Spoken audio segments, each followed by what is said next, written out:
soir étant venu, il arriva avec les 12 disciples. Pendant qu'ils mangeaient, Jésus prit du pain. Et après avoir rendu grâce, il le rompit et leur donna en disant, « Prenez, ceci est mon corps. » Il prit ensuite une coupe, et après avoir rendu grâce, il la leur donna en disant, « Buvez-en tous, car ceci est mon sang, le sang de l'Alliance, qui est répandu pour plusieurs, pour la rémission des péchés. »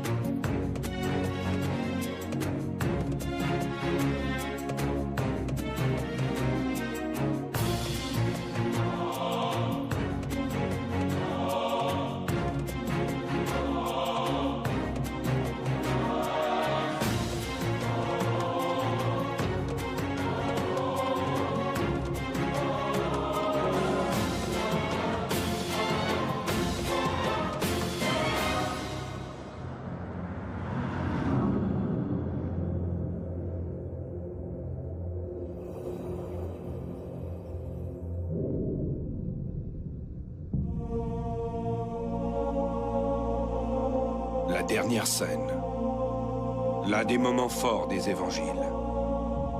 C'est au cours de ce repas, son dernier au milieu des apôtres, que le Christ signe son alliance en partageant le pain et le vin. Cet épisode a inspiré de grands artistes, Léonard de Vinci, El Greco, Salvador Dali.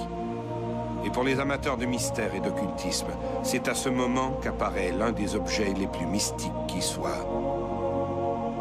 Le Saint Graal, la coupe de la dernière scène. On a des témoignages dans la littérature celtique qui rappellent le Graal. Il n'y avait pas d'histoire de trésor lorsqu'il est arrivé. En fait, oui, il y avait des histoires de trésors. Il y en a toujours eu.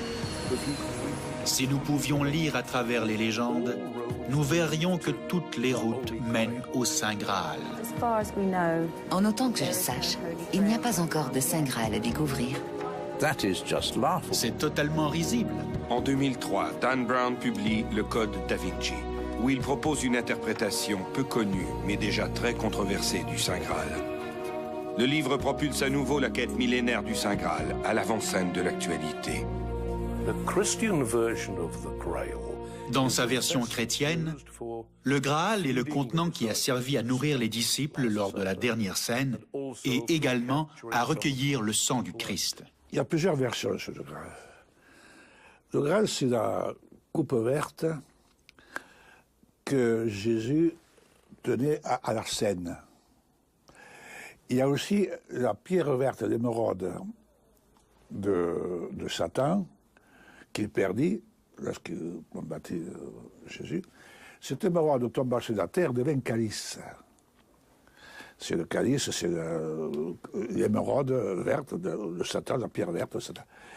Et puis il y a, sur le côté symbolique, il y a, c'est la connaissance. Voilà, le Graal, c'est la connaissance. L'interprétation la plus intrigante et la plus mystérieuse consiste à dire qu'il s'agit d'une personne et non pas d'un objet. Et cette personne, c'est Marie-Madeleine. Elle et Jésus étaient mariés. Et cette vérité fut supprimée, comme le fut la vérité au sujet de leur jeune famille. Après la crucifixion, le fidèle Joseph d'Arimathie amena Marie-Madeleine, épouse du Christ, dans le sud de la France, où elle fut protégée et entretenue par d'honnêtes et bonnes gens.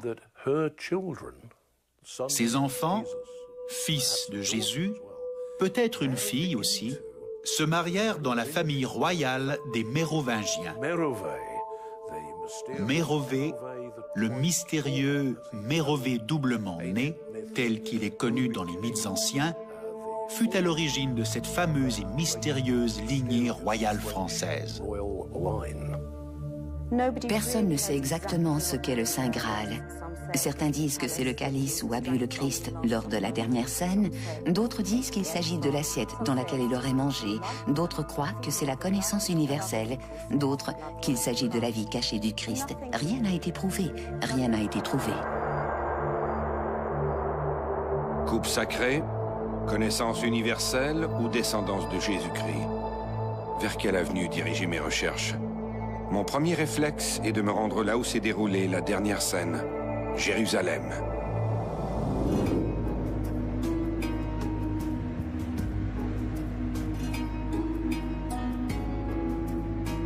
La vieille ville de Jérusalem est une enclave à l'intérieur même de la grande cité, qui compte près de 750 000 habitants.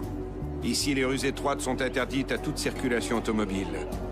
De hautes murailles construites au XVIe siècle par le sultan Soliman le Magnifique entourent la vieille ville, divisée en 4 quartiers, arméniens, juifs, chrétiens et musulmans. Entre l'époque du Christ et aujourd'hui, la ville a été plusieurs fois détruite et autant de fois reconstruite au gré et au goût de ses conquérants. L'endroit où le Christ aurait partagé son dernier repas avec les apôtres fait l'objet de vives spéculations. Il faut dire que les évangiles sont plutôt avares de détails. Matthieu et Jean n'en disent à peu près rien. Quant à Marc et Luc, les 2 évangélistes ne parlent que d'une chambre haute et meublée dans une maison de la ville.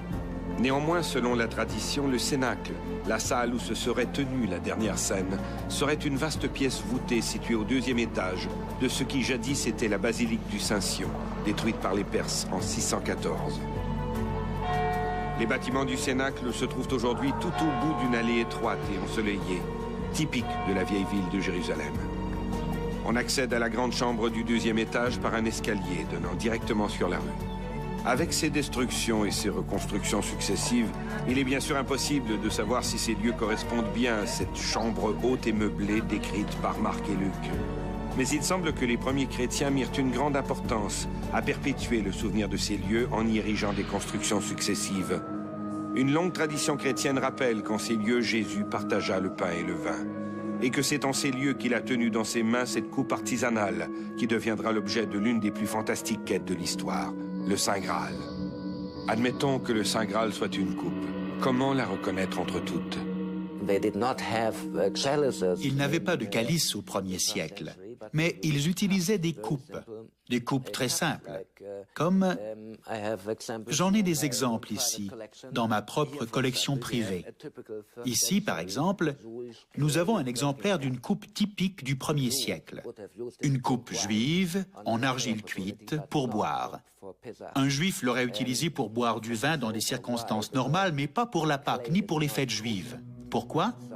Parce que l'argile cuite n'est pas cachère. Seule la pierre est cachère, parce qu'elle a été créée par Dieu. Les Juifs orthodoxes utilisent donc des coupes en pierre. Le Saint Graal. À quel moment cette modeste coupe est-elle devenue l'objet d'une quête extraordinaire?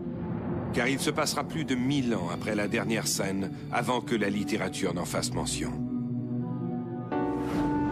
Pour saisir l'essence du Graal, il faut troquer les rues ensoleillées de Jérusalem pour les vertes contrées anglaises. Ici, pour un instant, le roi des Juifs laisse la scène à un autre souverain, Sir Pendragon, Arthur Pendragon, le légendaire roi Arthur. Le grand roi Arthur est l'une des plus anciennes et des plus tenaces légendes britanniques.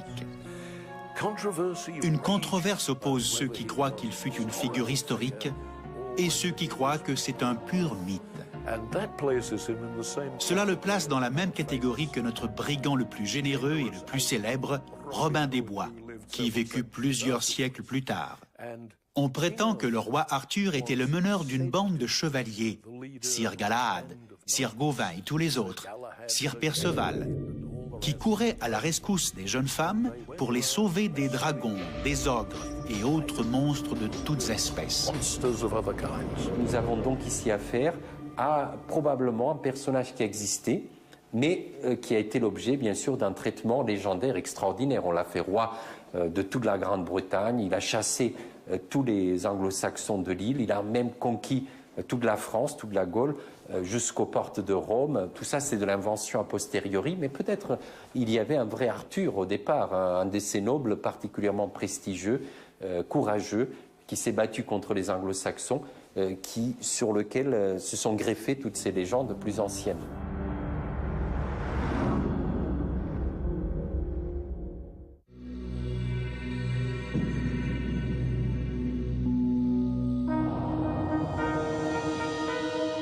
C'est dans l'un des volets de son épopée des Chevaliers de la Table Ronde, écrite dans la deuxième moitié du XIIe siècle par Chrétien de Troyes, qu'apparaît le légendaire roi Arthur à la quête du Saint Graal. D'après le roman, Arthur, encore adolescent, réussit à retirer une épée enchâssée dans un rocher, faisant de lui le roi de Grande-Bretagne. Une fois couronné, Arthur charge ses plus courageux compagnons, les légendaires chevaliers de la Table Ronde, de retrouver le Graal. Chrétien de Troyes écrit le conte du Graal. Il dit qu'il utilise des histoires plus anciennes, et c'est probable. On a des témoignages dans la littérature celtique qui rappellent le Graal, c'est-à-dire ces vases d'abondance qui appartiennent à la mythologie celtique, que l'on va chercher à la suite d'une très longue navigation et que l'on rapporte aux mortels. On peut se plonger, on retrouve la vie, où les blessures sont guéries, et puis il ne s'épuise jamais, il donne toujours de la nourriture. Mais Chrétien de Troyes, je vous le dis, c'est un clerc. Donc nous sommes dans un contexte extrêmement religieux, catholique, et Chrétien transforme le Graal en une relique christique. Arthur participe à la quête du Graal. Mais depuis Chrétien de Troyes, ce sont ses chevaliers, en particulier Perceval et Gauvin, qui cherchent, qui quêtent le Graal. Si vous voulez, Arthur passe au deuxième plan, et ce sont les chevaliers de la Table Ronde, les chevaliers de son entourage, qui le remplacent. C'est ça la quête du Graal. Selon le roman, seul Galahad, le plus pur de ses chevaliers, parviendra à s'approcher du calice sacré. L'aventure des chevaliers de la Table Ronde s'achève sur la bataille de Camlan, un affrontement sanglant durant lequel Arthur est gravement blessé par son fils renégat Mordred. Agonisant, le roi est amené dans l'île d'Avalon, où il s'éteint. Quant au Graal, le récit de Chrétien de Troyes est resté inachevé, avec la mort prématurée de l'auteur, laissant le Graal dans un flou à la fois historique et géographique. Glastonbury, dans le Somerset, est un lieu incontournable sur les traces du roi Arthur. On raconte que ces lieux seraient la légendaire île d'Avalon.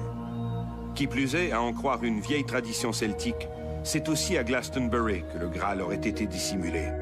On prétend qu'au lendemain de la Passion du Christ, Joseph d'Arimathie, celui-là même qui utilisa le Graal pour recueillir le sang de Jésus, aurait fui Jérusalem, emportant avec lui la précieuse relique. Joseph d'Arimathie aurait débarqué à Glastonbury, où il aurait érigé une petite chapelle. C'est quelque part sur ces terres qu'il aurait ensuite dissimulé le Graal. À Glastonbury, la plus célèbre abbaye de Grande-Bretagne aurait été construite selon une légende celtique sur les ruines de la chapelle de Joseph d'Arimathie. Il y a plusieurs siècles, on a fait une découverte à l'abbaye de Glastonbury. Enterré à 15 pieds de profond, soit 2 fois la profondeur habituelle d'une sépulture normale, un cercueil de chêne portait l'inscription suivante. Ici repose le roi Arthur et sa deuxième épouse, Guenièvre. Après cette découverte, les dépouilles furent déplacées et inhumées de nouveau en 1278 à l'intérieur de l'abbaye. Aujourd'hui, 2 plaques commémoratives rappellent les lieux de cette découverte. Quant au Graal, il existe, à proximité des ruines de l'abbaye, un puits appelé Puits du Calice. C'est ici que Joseph d'Arimathie aurait jeté le Graal. Rien pourtant ne semble indiquer qu'il ait jamais été trouvé à cet endroit. Si le Graal que je cherche n'est plus au fond de ce puits, et s'il est toujours caché quelque part, il me faut chercher ailleurs.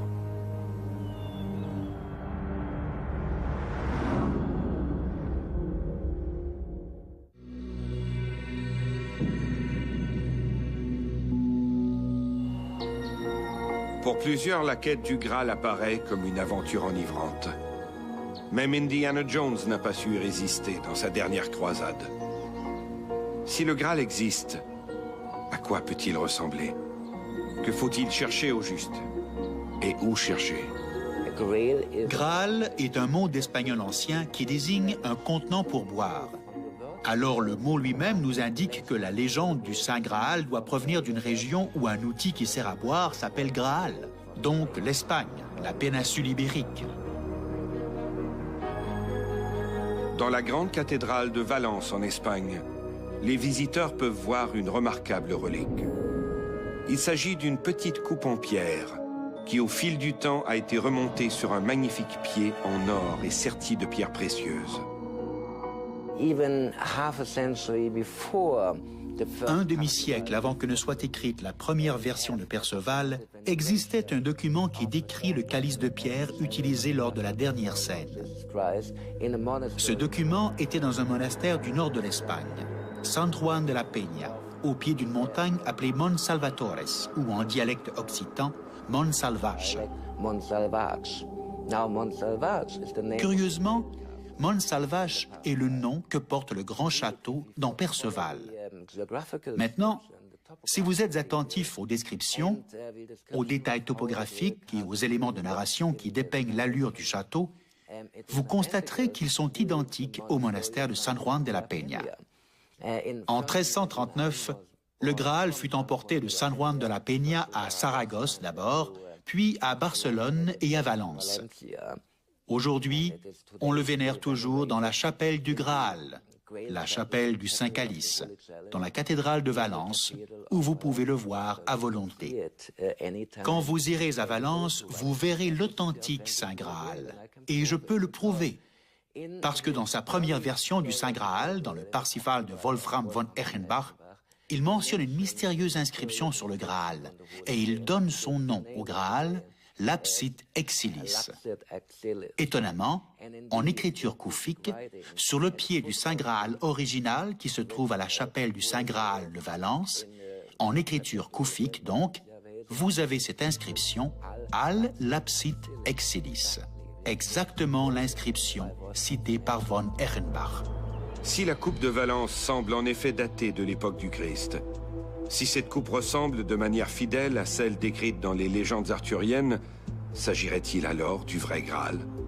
Les premières traces écrites du calice de Valence remontent au Moyen-Âge, époque où subitement une vingtaine d'églises revendiquaient la possession du Graal.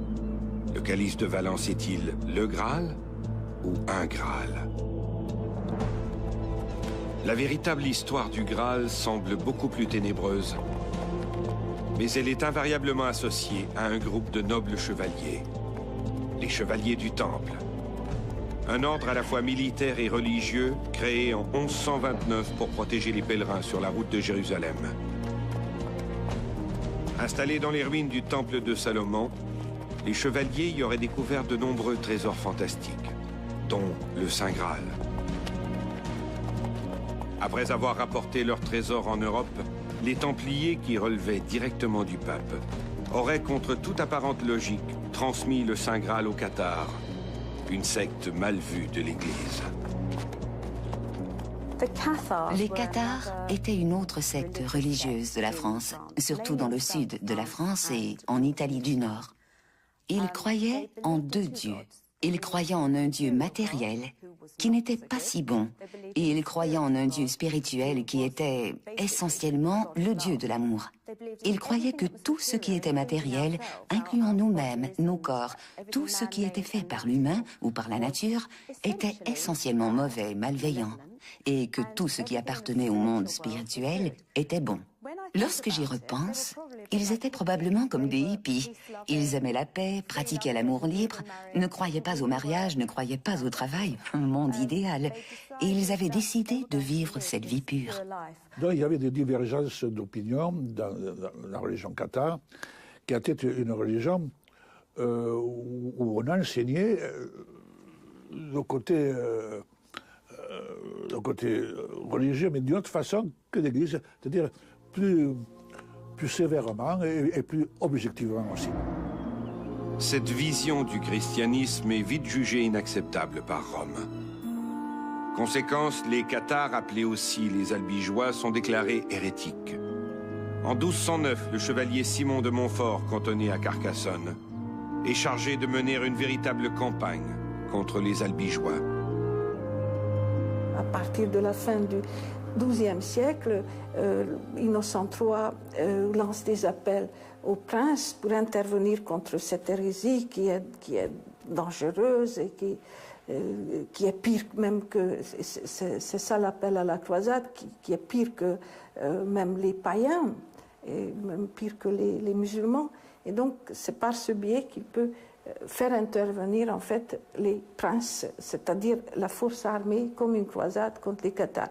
Alors en fait, Philippe Auguste, qui est le roi de France à l'époque, ne considère pas qu'il a le droit ou qu'il est habilité d'intervenir, mais il permet ensuite aux barons du Nord, comme on appelle ensuite, de faire cette croisade à partir de 1209 et qui se termine seulement... Il y a plusieurs vagues en 1229 par le traité de Paris-Meaux, beaucoup plus tard. Ainsi, le Saint Graal, confié aux Cathares pour des motifs nébuleux, se retrouve à nouveau au cœur d'une croisade, en terre chrétienne cette fois, dans le sud de la France. Les Cathares, au fur et à mesure de leur fuite, cacheront successivement la précieuse relique dans divers châteaux cathares. Ce n'étaient pas des châteaux cathares. C'était des châteaux languedociens dans lesquels les Cathares se sont réfugiés. Certains appartenaient à des Cathares, des seigneurs qui s'étaient convertis au catharisme. D'autres appartenaient à des familles qui étaient orthodoxes pour la plupart, et dont quelques membres seulement avaient adhéré au catharisme. Pourchassés par les croisés mandés par le pape, les Cathares auraient donc caché les trésors de leur foi dans le Graal, dans plusieurs hauts lieux. Les châteaux de Puyvert, Perpertuse, Montségur. J'ai donc suivi cette filière cathare à la recherche des traces historiques du Graal.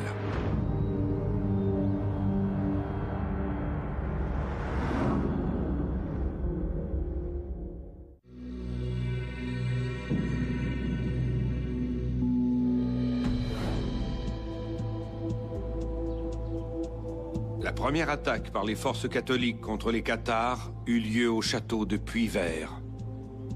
Juché sur une élévation rocheuse au sommet de la colline qui domine à l'est le village du même nom, le château de Puyvert s'élève au-dessus du paysage et se dresse en plein cœur de ce qui était jadis le pays cathare. À l'automne 1210, les hommes de Simon de Montfort s'emparèrent de Puyvert. Ils firent un inventaire des lieux. Si le Graal s'y trouvait, il n'y était plus. Après la chute de Puyvert, les Cathares ont fui, en quête d'un nouveau havre de paix. L'une de ces oasis était la forteresse de Perpertuse, juchée sur une crête rocheuse à 800 mètres d'altitude. En 1240, le château de Perpertuse tombe à son tour aux mains des forces françaises. Lorsque les hommes du roi investissent les lieux, nulle part ils ne trouvent le légendaire Graal, sans doute emporté sous des cieux plus cléments. Un petit groupe de Cathares ont fui les persécutions après la chute de Puyvert et la prise de Perpertuse pour se réfugier à Montségur. Les gens qui s'étaient réfugiés à Montségur, le siège a duré 9 mois.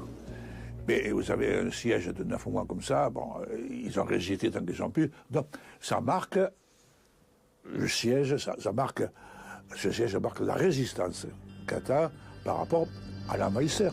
La forteresse de Montségur, qui se dresse sur un piton rocheux de 1200 mètres, est quasi inaccessible. L'endroit est si imprenable qu'il faudra 3 sièges pour en déloger les habitants. Mais à Noël 1243, une poignée de croisés réussissent à monter jusqu'à la forteresse, où ils se rendent maîtres de la tour de guet. C'est le début de l'assaut. Pendant 3 mois encore, les Cathares vont résister. Mais le 1er mars 1244, Pierre-Roger de Mirepoix, le seigneur de Montségur, se voit forcé de négocier la reddition de la place forte.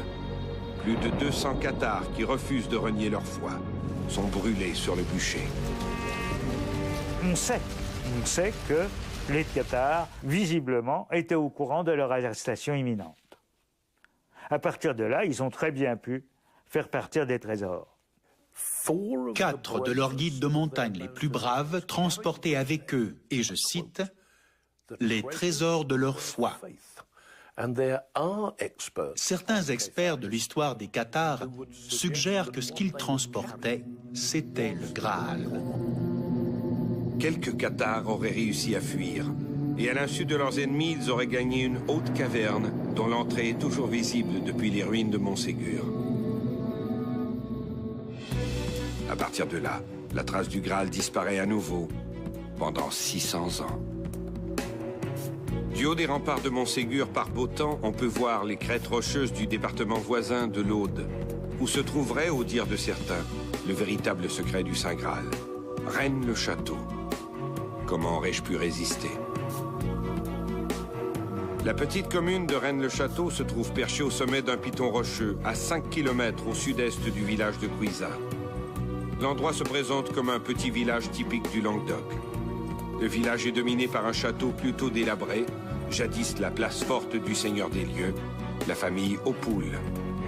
C'est ce château dont les murs les plus anciens datent du XIIIe siècle qui a donné à la commune son nom de Rennes-le-Château.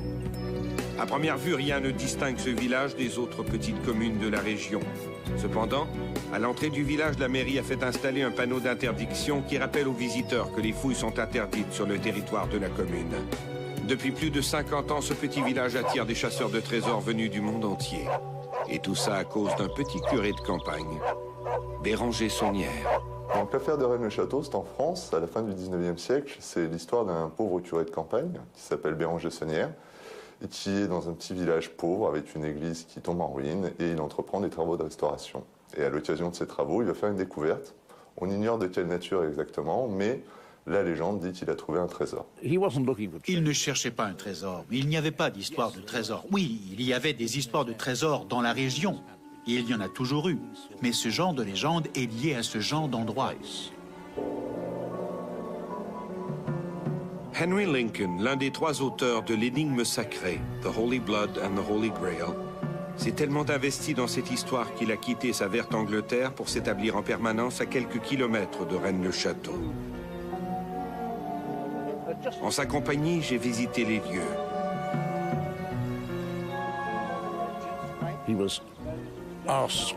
On lui a demandé de chercher quelque chose dans l'église.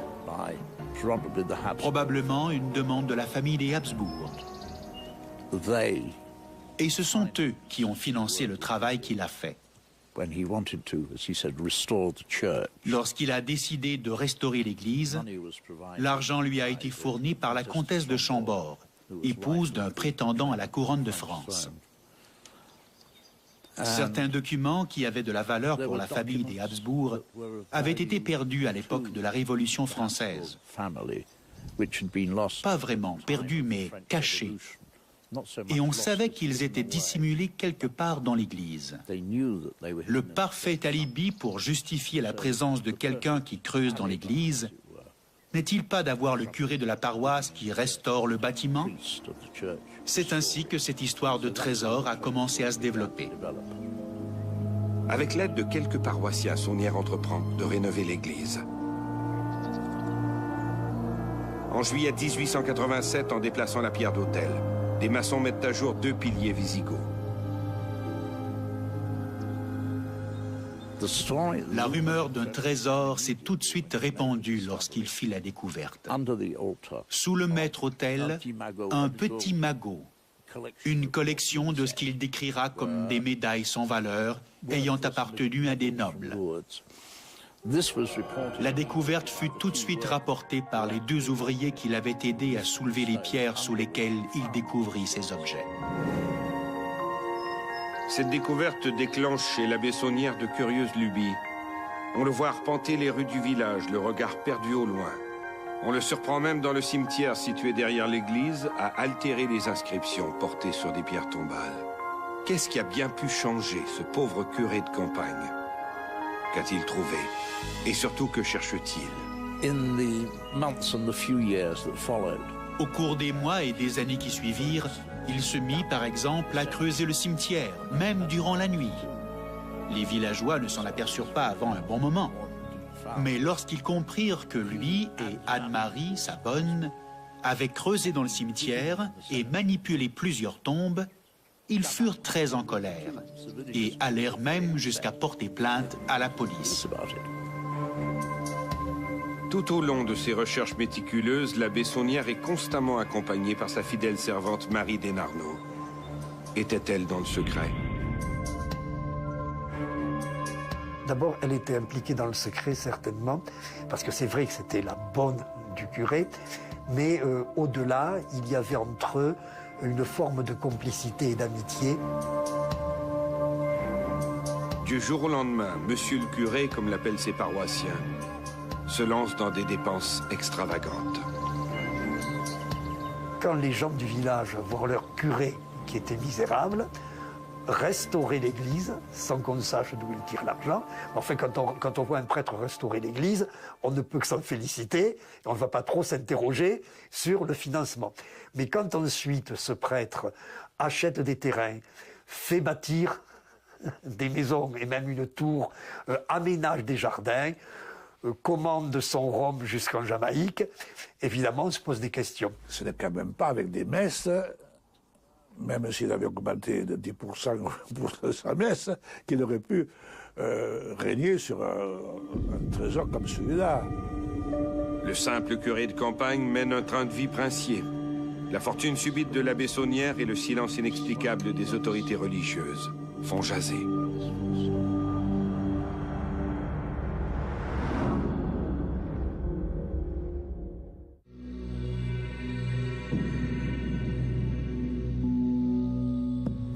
Face au mutisme de l'Église, plusieurs allèguent que l'abbé Saunière n'avait pas trouvé un trésor, mais un secret, ou un objet précieux qu'il aurait monnayé avec les autorités religieuses. S'agirait-il du fameux Graal, dont la trace s'était évanouie dans la région 600 ans plus tôt? On nous dit qu'on a trouvé un grand et un petit parchemin.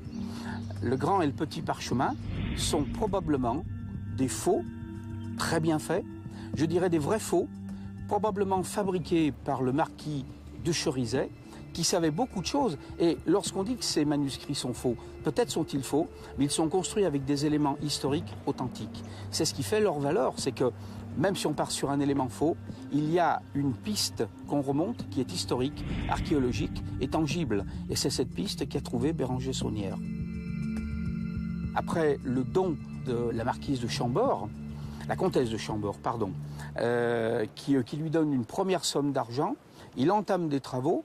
On peut supposer qu'en entamant ces travaux, il va commencer à découvrir quelque chose, et c'est cette découverte qui va le rendre immensément riche, puisqu'on estime sa fortune à l'équivalent d'1 milliard de nos centimes de francs anciens, ce qui fait quand même quelque chose de colossal. Il semble que ce soit les Habsbourg qui lui fournissaient l'argent. Et il y a certaines preuves. Il avait préadressé des enveloppes, un bon nombre d'enveloppes, à l'adresse d'une banque à Budapest. Budapest était la capitale du royaume des Habsbourg, qui le payait sur son compte en banque. Si l'abbé Saunière partait pour de mystérieux voyages pendant lesquels il était absent du village pour des périodes d'environ 1 semaine, on croit qu'il se rendait à Budapest pour en rapporter de l'argent comptant pour vivre de cet argent. Mais lors du déclenchement de la Première Guerre mondiale en 1914, il commença à avoir des problèmes d'argent. Il ne pouvait plus se rendre à Budapest et l'argent devenait un problème. Et avant que la guerre ne se termine, il était mort. L'abbé Saunière s'éteint le 22 janvier 1917. Il lègue tous ses avoirs à Marie Desnarnaud, sa fidèle et dévouée servante. C'est ici que Saunière passa les dernières années de sa vie. Mais c'était un homme dérangé et très inquiet. C'est ici qu'il s'est tiré un coup de fusil. Il est tombé dans la porte d'entrée, là. Puis, il s'est traîné sous le porche, et c'est là que Marie l'a trouvé. Il a agonisé quelques jours, puis il est mort. C'est ici qu'il a passé les dernières années de sa vie. C'était son bureau, sa bibliothèque. Durant toutes ces années passées à Rennes-le-Château, l'abbé Saunière a volontairement parsemé son domaine de plusieurs indices, menant, pense-t-on, au trésor de Rennes-le-Château, peut-être même au Saint Graal. Pourquoi nous a-t-il laissé ces bizarres indices? Pourquoi ne pas avoir tout avoué? Que savait-il que nous ne savons pas? Et nous devons nous poser la question, qu'a-t-il dit lors de sa dernière confession? Le prêtre qui l'a entendu a refusé de lui donner l'absolution. C'était une terrible chose à faire à un prêtre, le laisser sentir qu'il mourait sans le pardon de l'Église.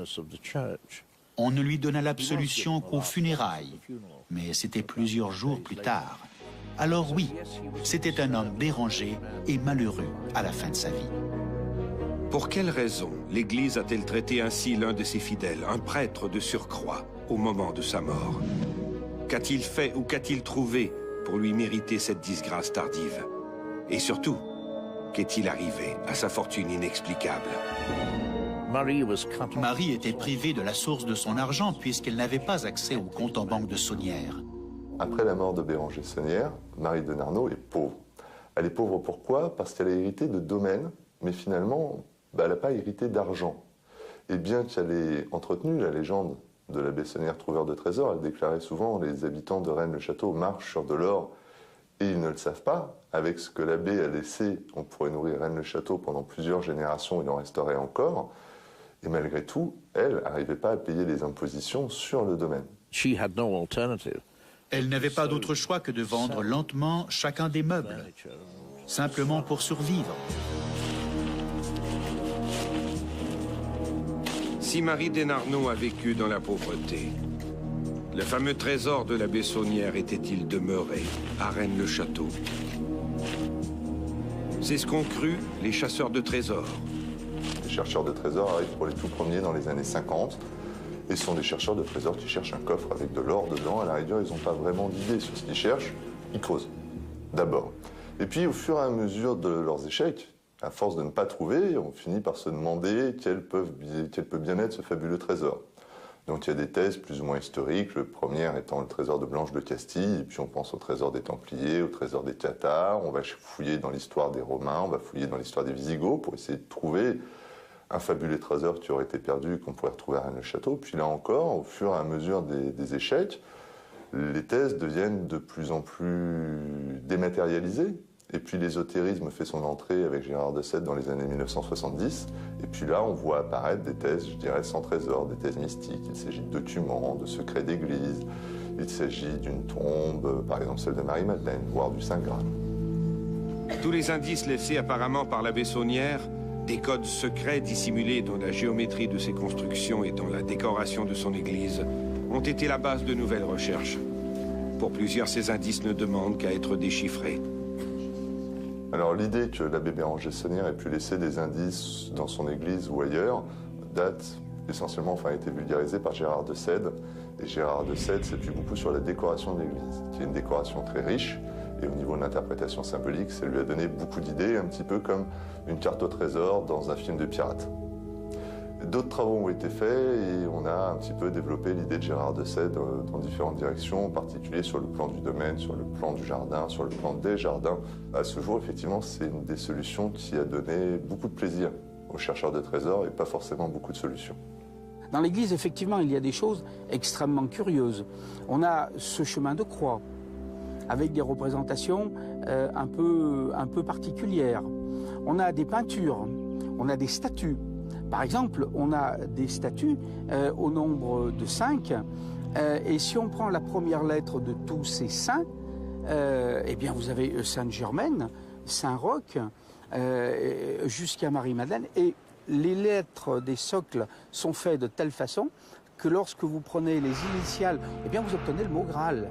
Si vous vous arrêtez et que vous prenez le temps de regarder sujet par sujet, vous avez effectivement des pistes qui vous montrent, non pas l'endroit final, mais que Saunière a pris quelque chose d'extraordinaire.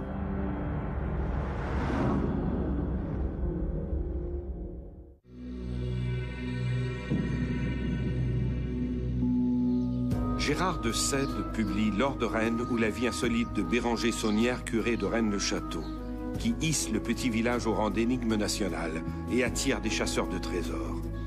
13 ans plus tard, 3 auteurs anglo-saxons publient l'énigme sacrée. Pour eux, le secret de la Bessonnière serait plutôt relié au Graal. Les auteurs affirment que les mots saint et Graal seraient en réalité une déformation de l'expression sang royal et désigneraient une descendance née de l'union de Jésus de Nazareth et de Marie-Madeleine. En 2003, l'auteur américain Dan Brown publie Le Code da Vinci. L'ouvrage se hisse aussitôt en tête des best-sellers. Dans le roman, un spécialiste des symboles religieux, l'américain Robert Langdon, découvre que le conservateur du musée du Louvre à Paris, Jacques Saunière, est à la tête d'une mystérieuse organisation, le Prieuré de Sion, une puissante confrérie chargée de protéger un secret, susceptible d'ébranler les bases de la chrétienté. À savoir que Jésus de Nazareth a eu un enfant, né de sa relation avec Marie-Madeleine, et que de cet enfant découle une généalogie christique, le Saint Graal. Le prieuré de Sion serait une confrérie fondée en 1099, selon ce que racontent de mystérieux documents découverts au début des années 1960, aux archives de la Bibliothèque nationale de Paris. On y retrouve des feuillets dactylographiés renvoyant à des références historiques, des manuscrits codés, qui seraient des facsimilés de ceux découverts par la Bessonnière à Rennes-le-Château, ainsi qu'une liste des dirigeants du prieuré de Sion depuis sa fondation, incluant des personnages illustres comme l'alchimiste Nicolas Flamel, Nostradamus, Léonard de Vinci. Et le dernier nom de cette liste est Pierre Plantard. Pierre Plantard avait envie qu'on parle de Pierre Plantard. Et il s'est jeté sur Rennes-le-Château pour essayer d'en tirer profit, essayer de se mettre en avant. Et donc Pierre Plantard, lui, s'est accroché à l'hypothèse du secret.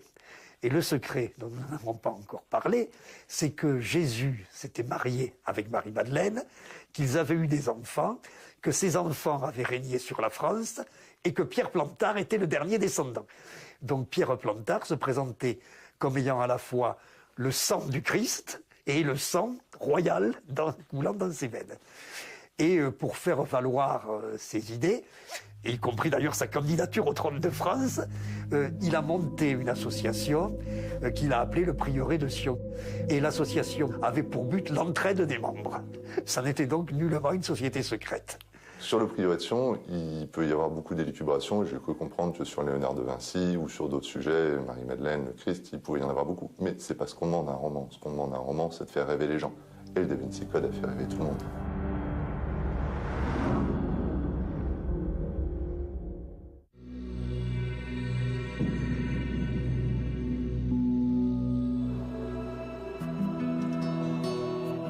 Le Code da Vinci a eu pour effet d'intéresser des milliers de lecteurs à cette hypothétique généalogie christique. Dans la foulée, on a vu se multiplier les ouvrages pseudo-historiques reprenant à leur compte cette histoire passionnelle entre le Christ et Marie-Madeleine. On est en train de faire de Jésus, qui était considéré par une église ou par une religion qui est le christianisme, comme étant un Dieu, un fils de Dieu, mais qui était aussi humain. Là, c'est une tentative de le rendre beaucoup plus humain, si on veut. Et la lignée christique, c'est le jeu qui se joue là. Donc, on s'aperçoit que c'est le reflet un peu de nos préoccupations d'aujourd'hui. Donc là, maintenant, la relation entre Marie-Madeleine et Jésus ne peut être qu'une relation sexuelle. Un baiser ne peut être qu'un baiser à connotation sexuelle, alors que dans le texte de l'Évangile de Philippe, c'est clair, c'est un baiser initiatique, c'est un baiser où on se transmet le souffle initiatique, où là, on est plus dans une perspective d'une société secrète, si on veut, où on se transmet un secret. Alors, c'est un peu ça, c'est ce qu'on voit actuellement. C'est une relecture que nous faisons de Marie-Madeleine en fonction de nos besoins d'aujourd'hui, où là, c'est l'émancipation de Marie-Madeleine, si on veut, après celle des années 60 qu'on a connue. Si le Saint Graal a vraiment été transmis au cours des siècles, ce n'est pas dans les pages du roman de Dan Brown qu'il faut le chercher. Et si le Graal est plutôt la représentation symbolique d'un savoir universel, il faut croire que cette connaissance n'est pas sur le point de nous être révélée. Pour résumer cette histoire, je pourrais faire une blague et dire « Cette histoire est totalement vraie. Seuls tous les faits ont été changés. »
ancien, ce qui fait quand même quelque chose de colossal.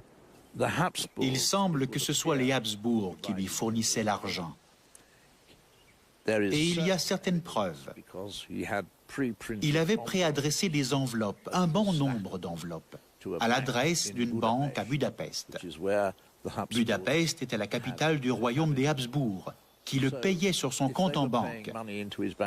Si l'abbé Saunière partait pour de mystérieux voyages pendant lesquels il était absent du village pour des périodes d'environ une semaine, on croit qu'il se rendait à Budapest pour en rapporter de l'argent comptant, pour vivre de cet argent. Mais lors du déclenchement de la Première Guerre mondiale en 1914, il commença à avoir des problèmes d'argent. Il ne pouvait plus se rendre à Budapest et l'argent devenait un problème. Et avant que la guerre ne se termine, il était mort. L'abbé Saunière s'éteint le 22 janvier 1917. Il lègue tous ses avoirs à Marie Desnarnaud, sa fidèle et dévouée servante.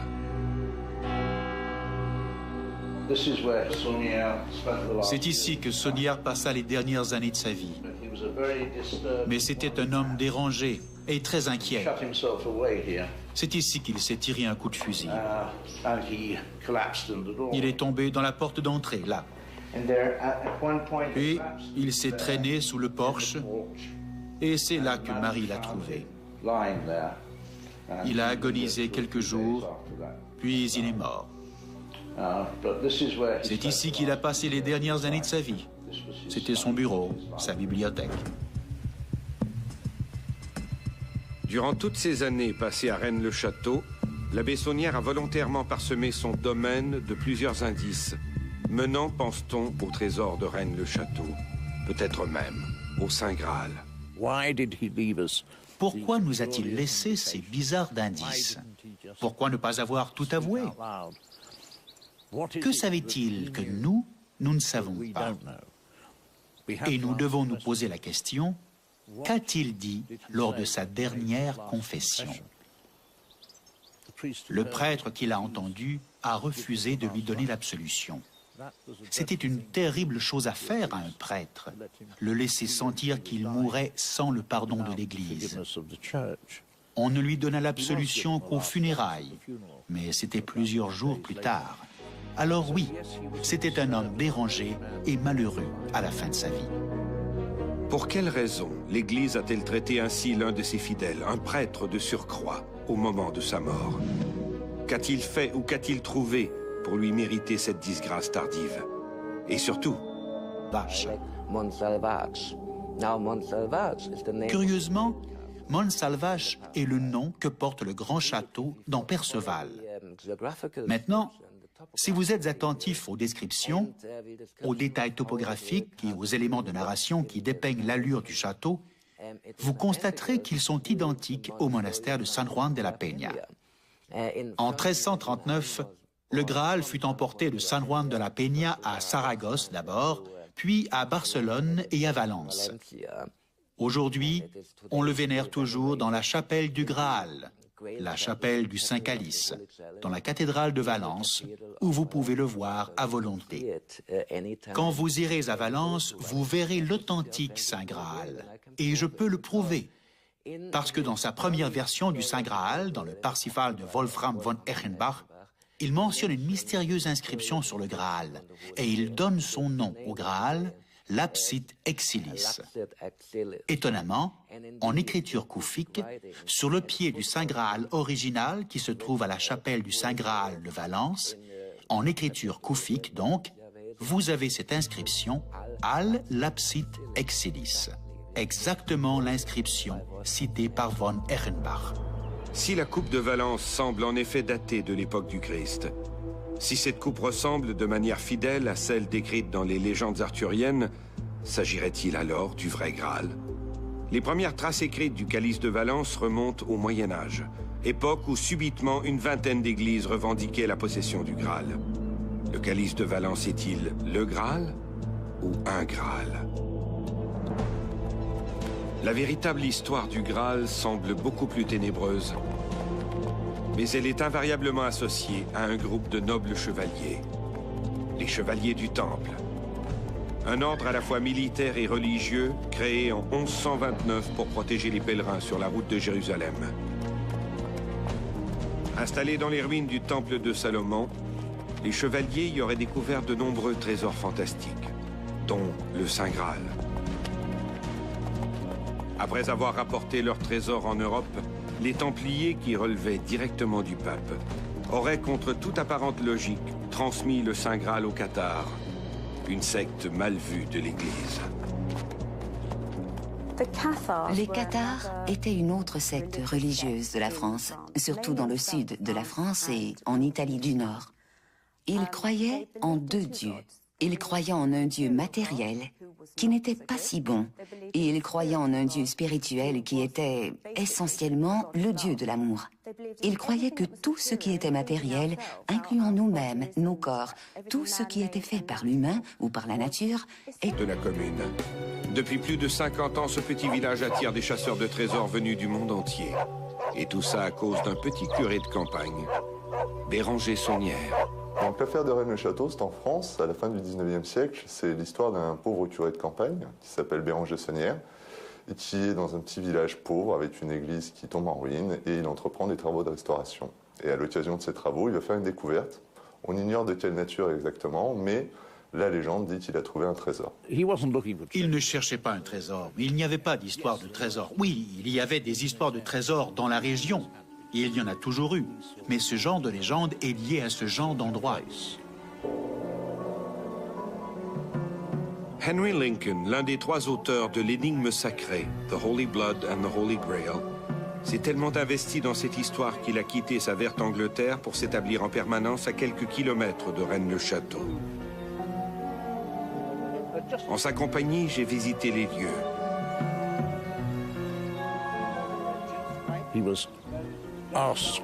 On lui a demandé de chercher quelque chose dans l'église.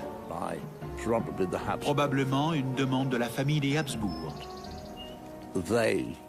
Et ce sont eux qui ont financé le travail qu'il a fait.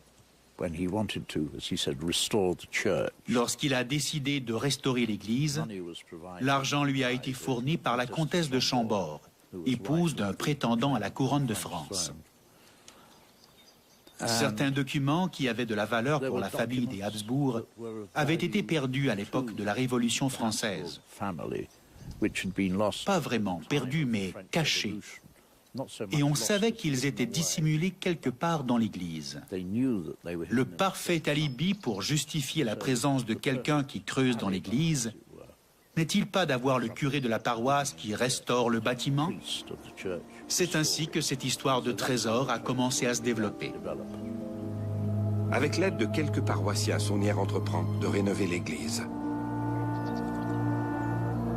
En juillet 1887, en déplaçant la pierre d'autel, des maçons mettent à jour 2 piliers visigoths.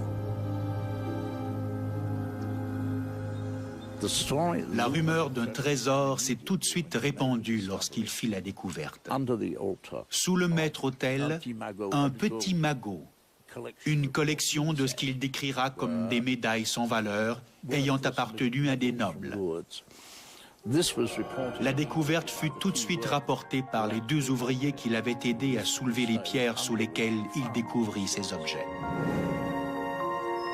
Cette découverte déclenche chez l'abbé Saunière de curieuses lubies. On le voit arpenter les rues du village, le regard perdu au loin. On le surprend même dans le cimetière situé derrière l'église, à Haline du temple de Salomon. Les chevaliers y auraient découvert de nombreux trésors fantastiques, dont le Saint Graal. Après avoir rapporté leurs trésors en Europe, les Templiers, qui relevaient directement du pape, auraient, contre toute apparente logique, transmis le Saint Graal au Cathare, une secte mal vue de l'Église. Les Cathares étaient une autre secte religieuse de la France, surtout dans le sud de la France et en Italie du Nord.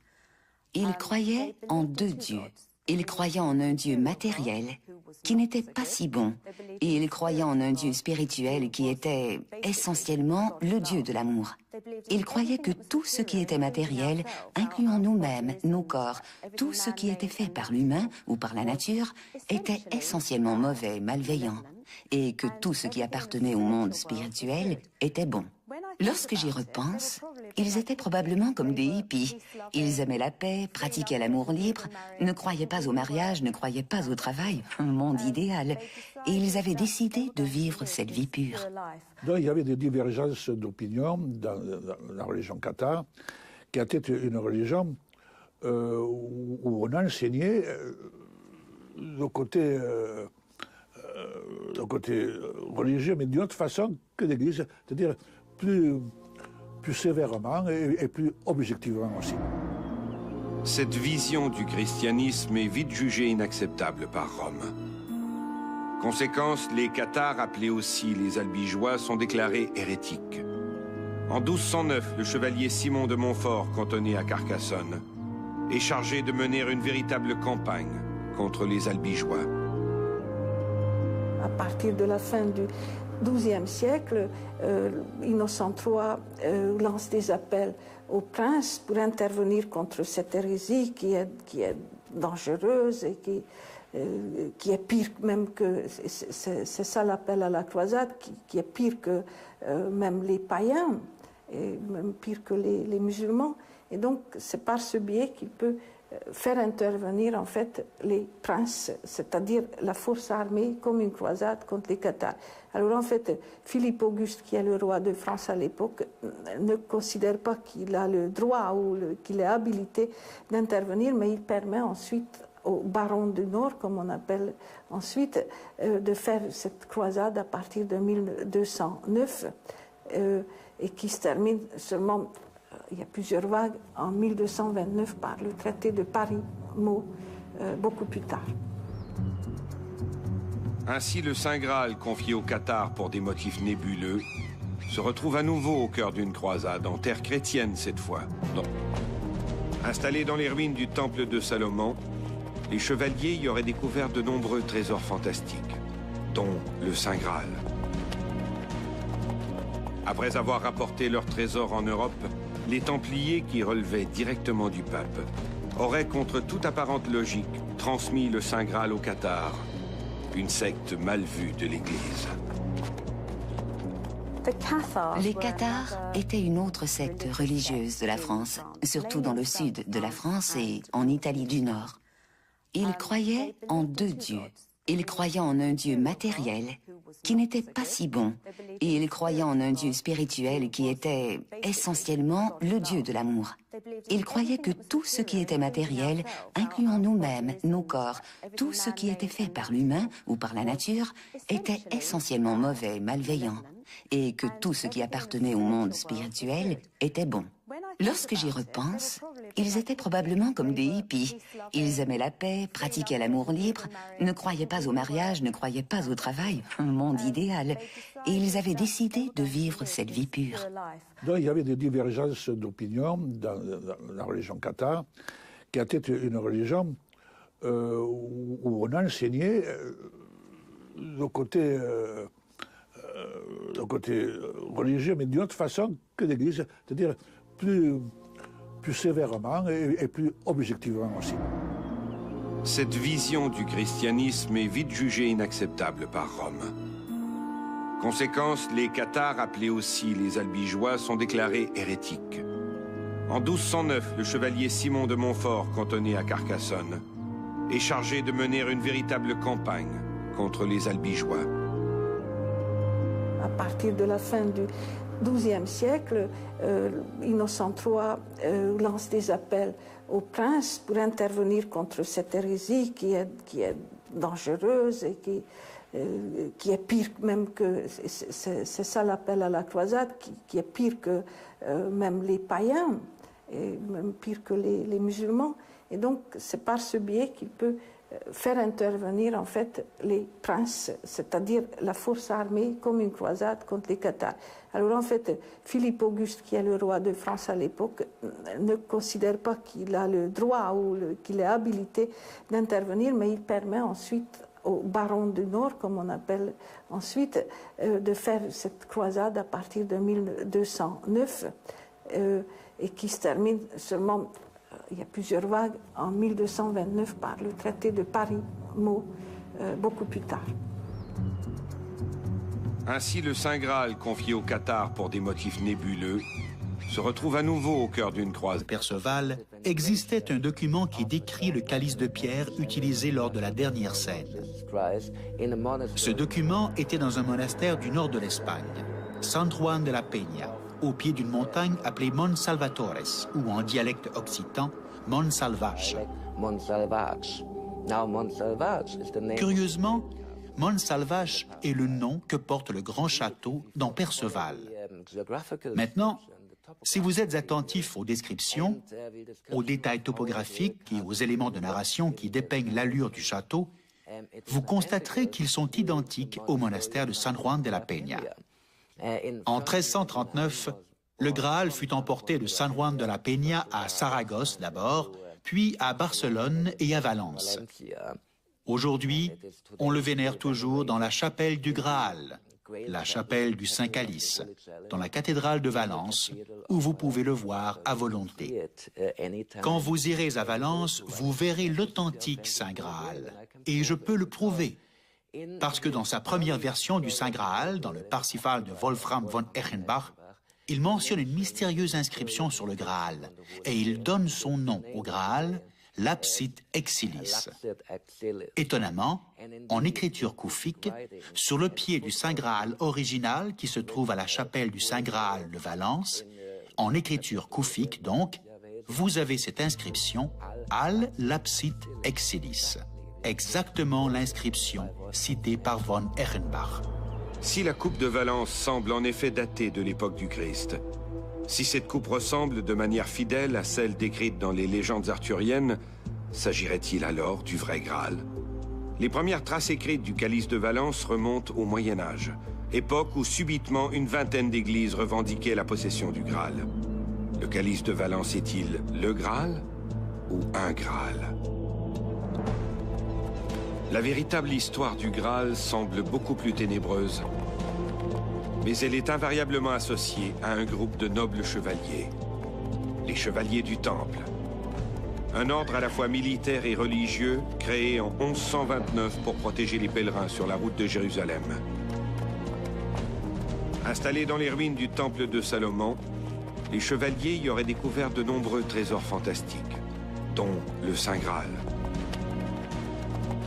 Après avoir rapporté leurs trésors en Europe, les Templiers, qui relevaient directement du pape, auraient, contre toute apparente logique, transmis le Saint Graal au Cathare, une secte mal vue de l'Église. Les Cathares étaient une autre secte religieuse de la France, surtout dans le sud de la France et en Italie du Nord. Ils croyaient en deux dieux. C'est dans l'un des volets de son épopée des Chevaliers de la Table Ronde, écrite dans la deuxième moitié du XIIe siècle par Chrétien de Troyes, qu'apparaît le légendaire roi Arthur à la quête du Saint Graal. D'après le roman, Arthur, encore adolescent, réussit à retirer une épée enchâssée dans un rocher, faisant de lui le roi de Grande-Bretagne. Une fois couronné, Arthur charge ses plus courageux compagnons, les légendaires Chevaliers de la Table Ronde, de retrouver le Graal. Chrétien de Troyes écrit le conte des Graal. Il dit qu'il utilise des histoires plus anciennes, et c'est probable. On a des témoignages dans la littérature celtique qui rappellent le Graal, c'est-à-dire ces vases d'abondance qui appartiennent à la mythologie celtique, que l'on va chercher à la suite d'une très longue navigation et que l'on rapporte aux mortels. On peut se plonger, on retrouve la vie, où les blessures sont guéries, et puis il ne s'épuise jamais, il donne toujours de la nourriture. Mais Chrétien de Troyes, je vous le dis, c'est un clerc. Donc nous sommes dans un contexte extrêmement religieux, catholique, et Chrétien transforme le Graal en une relique christique. Arthur participe à la quête du Graal. Mais depuis Chrétien de Troyes, ce sont ses chevaliers, en particulier Perceval et Gauvin, qui cherchent, qui quêtent le Graal. Si vous voulez, Arthur passe au deuxième plan, et ce sont les chevaliers de la Table Ronde, les chevaliers de son entourage, qui le remplacent. C'est ça la quête du Graal. Selon le roman, seul Galahad, le plus pur de ses chevaliers, parviendra à s'approcher du calice sacré. L'aventure des chevaliers de la table ronde s'achève sur la bataille de Camlann, un affrontement sanglant durant lequel Arthur est gravement blessé par son fils renégat Mordred. Agonisant, le roi est amené dans l'île d'Avalon, où il s'éteint.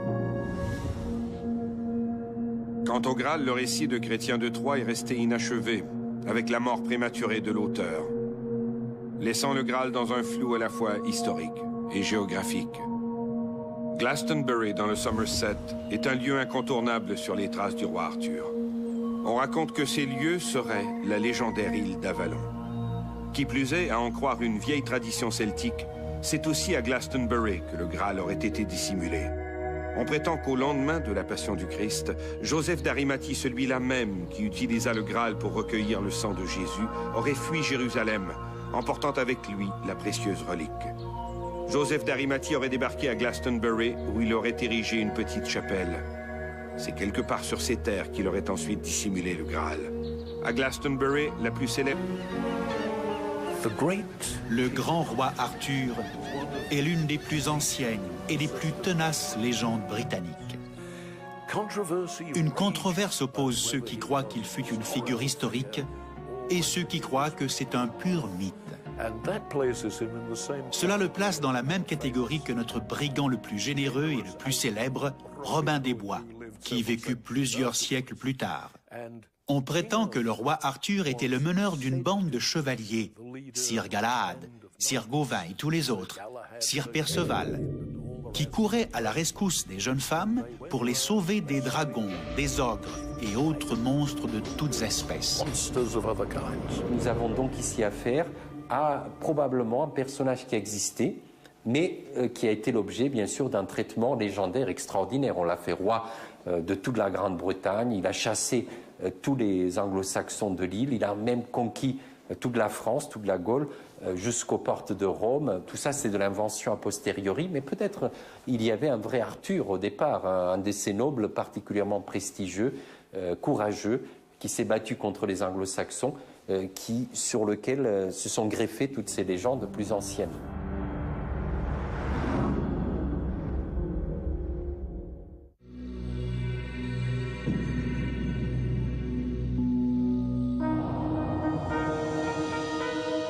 C'est dans l'un des volets de son épopée des Chevaliers de la Table Ronde, écrite dans la deuxième moitié du XIIe siècle par Chrétien de Troyes, qu'apparaît le légendaire roi Arthur à la quête du Saint Graal. D'après le roman, Arthur, encore adolescent, réussit à retirer une épée enchâssée dans un rocher, faisant de lui le roi de Grande-Bretagne. Une fois couronné, Arthur charge ses plus courageux compagnons, les légendaires chevaliers de la Table Ronde, de retrouver le Graal. Chrétien de Troyes écrit le conte des Graal. Il dit qu'il utilise des histoires plus anciennes, et c'est probable. On a des témoignages dans la littérature celtique qui rappellent le Graal, c'est-à-dire ces vases d'abondance qui appartiennent à la mythologie celtique, que l'on va chercher à la suite d'une très longue navigation et que l'on rapporte aux mortels. On peut se plonger, on retrouve la vie, où les blessures sont guéries, et puis il ne s'épuise jamais, il donne toujours de la nourriture. Mais Chrétien de Troyes, je vous le dis, c'est un clerc. Donc nous sommes dans un contexte extrêmement religieux, catholique, et Chrétien transforme le Graal en une relique christique. Arthur participe à la quête du Graal. Mais depuis Chrétien de Troyes, ce sont ses chevaliers, en particulier Perceval et Gawain, qui... Les Cathars étaient une autre secte religieuse de la France, surtout dans le sud de la France et en Italie du Nord. Ils croyaient en deux dieux. Ils croyaient en un dieu matériel qui n'était pas si bon, et ils croyaient en un dieu spirituel qui était essentiellement le dieu de l'amour. Ils croyaient que tout ce qui était matériel, incluant nous-mêmes, nos corps, tout ce qui était fait par l'humain ou par la nature, était essentiellement mauvais, malveillant, et que tout ce qui appartenait au monde spirituel était bon. Lorsque j'y repense, ils étaient probablement comme des hippies. Ils aimaient la paix, pratiquaient l'amour libre, ne croyaient pas au mariage, ne croyaient pas au travail, un monde idéal. Et ils avaient décidé de vivre cette vie pure. Donc, il y avait des divergences d'opinion dans la religion cathare, qui était une religion où on a enseigné le côté religieux, mais d'une autre façon que l'Église, c'est-à-dire plus sévèrement et plus objectivement aussi. Cette vision du christianisme est vite jugée inacceptable par Rome. Conséquence, les cathares, appelés aussi les albigeois, sont déclarés hérétiques.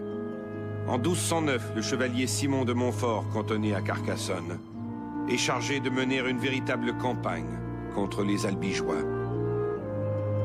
À partir de la fin du XIIe siècle, Innocent III lance des appels aux princes pour intervenir contre cette hérésie qui est dangereuse et qui est pire même que... C'est ça l'appel à la croisade, qui est pire que même les païens, et même pire que les musulmans. Et donc, c'est par ce biais qu'il peut faire intervenir en fait les princes, c'est-à-dire la force armée comme une croisade contre les cathares. Alors en fait, Philippe Auguste, qui est le roi de France à l'époque, ne considère pas qu'il a le droit ou qu'il est habilité d'intervenir, mais il permet ensuite aux barons du Nord, comme on appelle ensuite, de faire cette croisade à partir de 1209 et qui se termine seulement... Il y a plusieurs vagues en 1229 par le traité de Paris-Meaux, beaucoup plus tard. Ainsi, le Saint Graal, confié aux cathares pour des motifs nébuleux, se retrouve à nouveau au cœur d'une croisade, en terre chrétienne cette fois, dans le sud de la France. Les cathares, au fur et à mesure de leur fuite, cacheront successivement la précieuse relique dans divers châteaux cathares. Ce n'étaient pas des châteaux cathares. C'était des châteaux languedociens dans lesquels les cathares se sont réfugiés. Certains appartenaient à des cathares. Le parfait alibi pour justifier la présence de quelqu'un qui creuse dans l'église n'est-il pas d'avoir le curé de la paroisse qui restaure le bâtiment? C'est ainsi que cette histoire de trésor a commencé à se développer. Avec l'aide de quelques paroissiens, Saunière entreprend de rénover l'église. En juillet 1887, en déplaçant la pierre d'autel, des maçons mettent à jour 2 piliers visigoths. La rumeur d'un trésor s'est tout de suite répandue lorsqu'il fit la découverte. Sous le maître-autel, un petit magot, une collection de ce qu'il décrira comme des médailles sans valeur ayant appartenu à des nobles. La découverte fut tout de suite rapportée par les 2 ouvriers qui l'avaient aidé à soulever les pierres sous lesquelles il découvrit ces objets. Cette découverte déclenche chez l'abbé Saunière de curieuses lubies. On le voit arpenter les rues du village, le regard perdu au loin. On le surprend même dans le cimetière situé derrière l'église à altérer les inscriptions portées sur des pierres tombales. Qu'est-ce qui a bien pu changer ce pauvre curé de campagne? Qu'a-t-il trouvé? Et surtout, que cherche-t-il? Au cours des mois et des années qui suivirent, il se mit, par exemple, à creuser le cimetière, même durant la nuit. Les villageois ne s'en aperçurent pas avant un bon moment. Mais lorsqu'ils comprirent que lui et Anne-Marie, sa bonne, avaient creusé dans le cimetière et manipulé plusieurs tombes, ils furent très en colère et allèrent même jusqu'à porter plainte à la police. Tout au long de ses recherches méticuleuses, l'abbé Saunière est constamment accompagné par sa fidèle servante Marie Desnarnaud. Était-elle dans le secret? D'abord, elle était impliquée dans le secret, certainement, parce que c'est vrai que c'était la bonne du curé, mais au-delà, il y avait entre eux une forme de complicité et d'amitié. Du jour au lendemain, monsieur le curé, comme l'appellent ses paroissiens, se lance dans des dépenses extravagantes. Quand les gens du village voient leur curé, qui était misérable, restaurer l'église sans qu'on sache d'où il tire l'argent. Enfin, quand on voit un prêtre restaurer l'église, on ne peut que s'en féliciter. On ne va pas trop s'interroger sur le financement. Mais quand ensuite ce prêtre achète des terrains, fait bâtir des maisons et même une tour, aménage des jardins, commande son rhum jusqu'en Jamaïque, évidemment, on se pose des questions. Ce n'est quand même pas avec des messes, même s'il avait augmenté de 10% pour sa messe,